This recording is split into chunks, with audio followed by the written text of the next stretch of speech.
Hi, I'm Dr. Christy Mulkey, and I'm the workshop coordinator with 240 Tutoring. Today's video is to help you figure out how to choose the right resource to help you prepare for your exam. So we're going to get started, and I'm going to share my screen with you so that you can see the critical components of everything that I'm sharing today. And again, this is to help you select the best study resource for you. This is one of the most common questions we see in all of our social media and that we get. How do I know what's the best resource for me? So let's jump right in and talk about how you determine that. The first thing you need to consider is what type of customer are you? The first type of customer has some content knowledge, but needs some practice questions to help them get used to the test formatting, the timing, the pacing, and what those questions look like. So maybe you have a degree in that content area, or you have life or work experience that gives you that content knowledge, and you just need some practice and some formatting help to see what the test is going to look like. Number two, second type of customer is someone who needs to understand the state standards or competencies they're going to be tested, and they also need some practice questions. So maybe you are already credentialed in another state and you're moving and you need to get credentialed in the new state. Maybe you have some work or life experience that gives you some content knowledge. Maybe you've taught in a private school and you just need to understand the public state standards and how that's going to look on the test. Number three is you need content. Maybe you're in a traditional certification program where you've had coursework in the content, but it's been a while for some of it, or you just need review of that content before you go take your test. Maybe you need to learn the content. Maybe you're adding a certification in a new area, or you're just coming through an alternative certification program and you need that content piece because you haven't had as much coursework at that point. So you need that content piece. Number four is someone that, or a resource that provides all of the above and possibly a little bit more. And we're going to talk about what that little bit more looks like.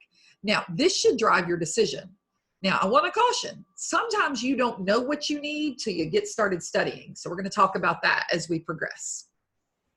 Now we're going to sort types of resources two ways. The first way, we're just going to sort them into two categories. The first category is stagnant.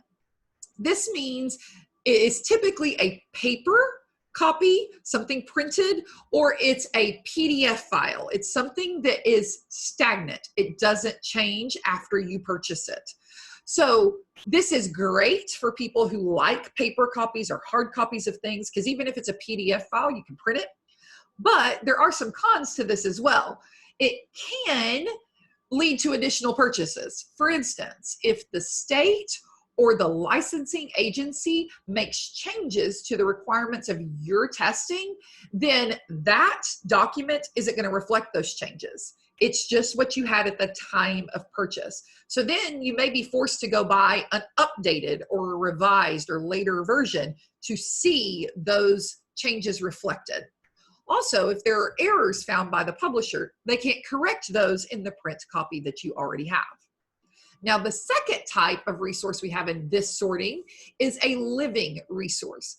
Typically, this is web-based, and it can be updated as standards or requirements change for your exam.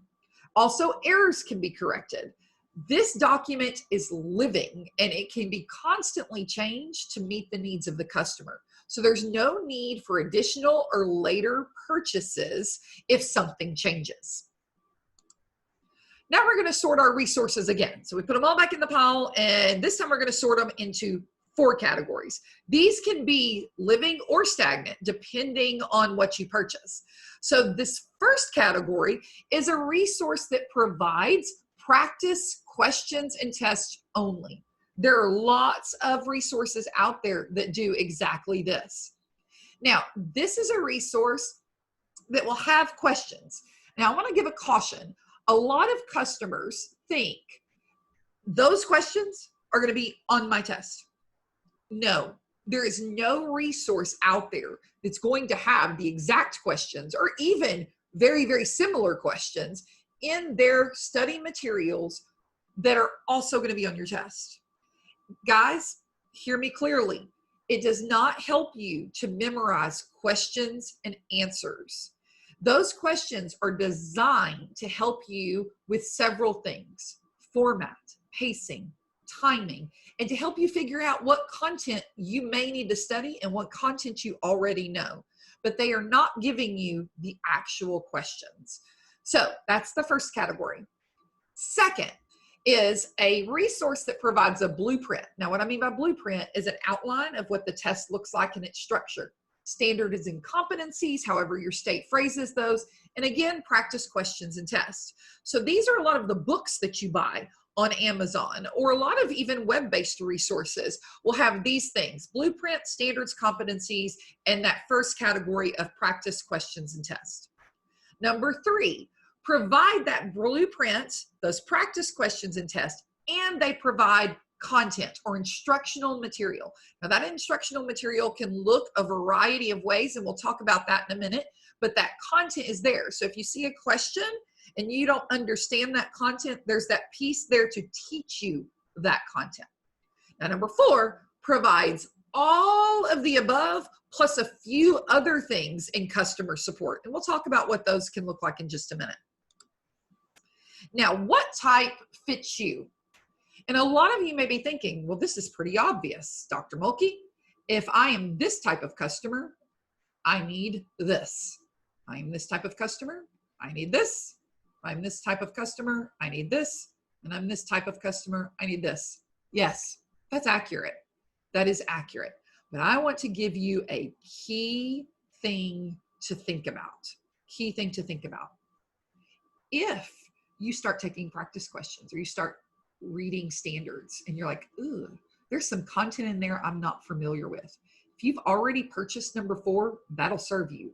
So number four can serve all four types of customers, all of them. That's what's super powerful about number four, is with that purchase, you get what you know you need and what you may need later on that you just don't realize yet. Now, let's talk about some other things to consider. First of all, you should of course be looking for a resource that is aligned to your state standards or your test. That should be communicated clearly in the product. So if you don't see that clear connection, ask questions before you buy. You're going to be looking for a product with this structure. Good teaching practice is we diagnose, usually with a pre-assessment or diagnostic assessment, what a student already knows and what they still need to learn. Then we give them that instructional, that content piece for the parts they didn't know. And then we test them again, a post-assessment, to see, did they learn what we taught them? Guys, ideally your resource provides all three of those things because that's good teaching practice: pre-test, content study, instructional material, and post-test. You want to look at the content delivery next. It can be in written form, it can be in video form. There are pros and cons to both. Written form can take longer to read, but what's nice about written form is you can go back and quickly skim and find pieces you need. It can also help you skim and quickly see, oh, I already know that. Oh, I need to read this. Video, on the other hand, supports more visual learners, and it provides maybe a more in-depth explanation than what was in the written content. Ideally, a combination of these is best. On your practice questions, whether that be in quizzes or tests or in the instructional material, you want to look for content or resources that have explanations to those questions, so you can see why the right answer is right and why the wrong answers are wrong. This will help you determine, is it content I don't know, or did I just get tripped up by something in this question? And then last, reporting. It is a pain to hand disaggregate your data. So to score your own test and figure out, what did I not do well in? What topics do I know? What topics do I need to study? You've got to figure that all out on your own. Hopefully you can get a resource that provides you some type of report on these things that tells you how you did on what topics, what standards, and you can use that to identify how you need to continue your study. Additional things to consider. Of course, if you're in a program, is there a particular resource that is required by your program? Ask that question first. Cost. What is your budget? Think long term. What if you realize you need more than you thought? We see this all the time on our social media boards where people are posting, I bought this resource, it doesn't have enough, now what else do I need to buy? So think about that. Think about something that provides a bigger package for a low cost. All right, so you don't end up spending additional money than you would have had you bought a bigger package or a bigger resource to start with. Customer support, is it available? Is there someone to reach out to if you're having difficulty? Is there instructional support, a tool that provides a teacher teaching this content, answering questions? Is there social media support where you can interact with others using the same resource and perhaps even taking the same test so that you can learn from each other and ask and answer questions where you might get an even faster response than you would from the provider? And lastly, is there some type of guarantee? Does the company back up their product? So if they put their money where their mouth is, if you see a guarantee, that tells you that company is confident that their product will prepare you for that exam. Now, of course, I'm with 240 Tutoring, so I'm here to show you in this last slide what we have to offer. Guys, we are a number 4. If you go back to that second way we sorted, we are a number 4. We provide everything we've talked about. So we are a living product. We are constantly updating to meet changes that are put out by each state. We have that structure I talked about where all 3 components are there. A diagnostic test, which is free. Once you purchase, you get access to our instructional study guides. And once you complete that study guide, access to 3 full-length practice tests. Yes, it is aligned to your standards and designed for your test.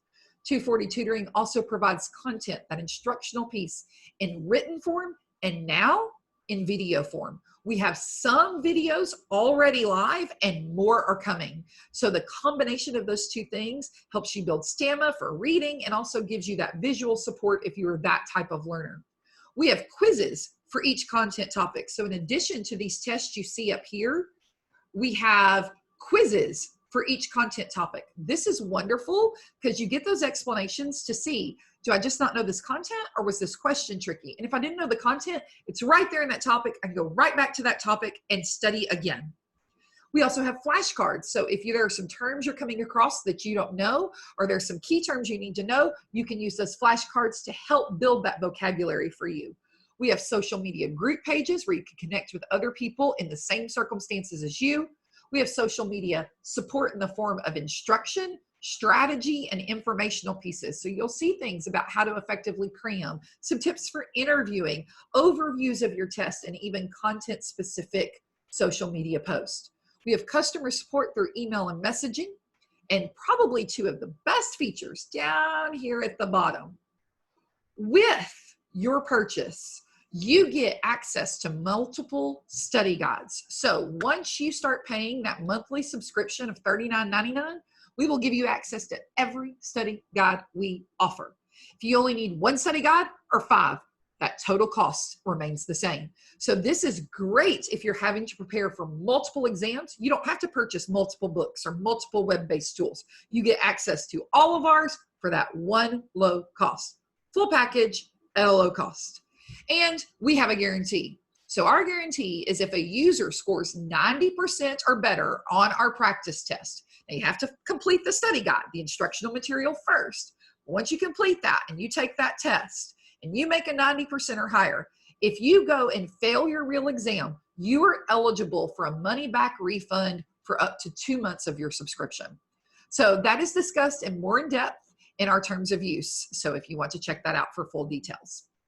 Now, of course, we wish you all the best on your test. We hope this has helped you determine how to choose the best resource for you. You are welcome to follow us on social media. We are on Facebook, YouTube, and Instagram. And of course, you can email us for more questions. Again, I'm Dr. Mulkey with 240 Tutoring. Thank you.